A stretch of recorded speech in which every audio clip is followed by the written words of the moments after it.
Jordan Peterson talks about how, oh, there should be a free market, small government, private entities should be able to make their own decisions. And then when it comes to trans people, oh yeah, the government should step in. Big government is, I'm a big fan of big government when it comes to fucking over trans people.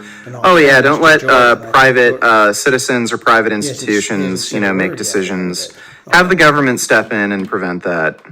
Kinds of choices. We will have more children still able to preserve the right to have kids of their own one day. Based on the discussion that we've had, you can see why that is important to me, that you don't want to cut that pathway off to children prematurely. Literally. They're just not, well, it is. Mm-hmm. And we just, I feel like 20 years from now. So notice what he said here. You don't want to cut that pathway off to children.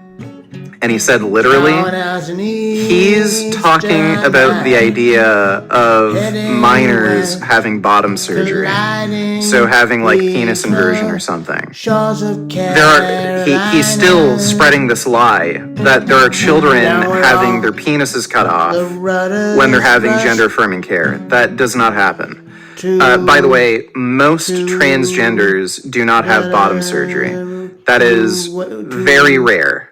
So he's just spreading more fucking lies about trans people. Those in the future will be sitting in judgment of those who did nothing, saying, how could you have done this to all of those children? So we want to be very supportive of anyone who wants to take that pathway towards actualizing what they see as their true identity, but it has to be done at an age where they're mature enough to handle the consequences of it. And so I know it's been mischaracterized by those who would who think anything should go, but I just don't think that... You were as liberal in that regard as anybody sensible could have possibly have been. I mean, the gender affirming care nightmare is starting to turn around in a vicious way. We know the CAS report came out in the UK. Almost all the Europeans have clued in. We found out that the WPATH organization that hypothetically put in place standards of care was nothing but a pack of activist jackals masquerading as medical experts, which they were most decidedly not. By the way, Jordan Peterson's not a medical doctor. We've seen the lies of the psychological and psychiatric community exposed. The trans shooter was motivated by puberty blockers.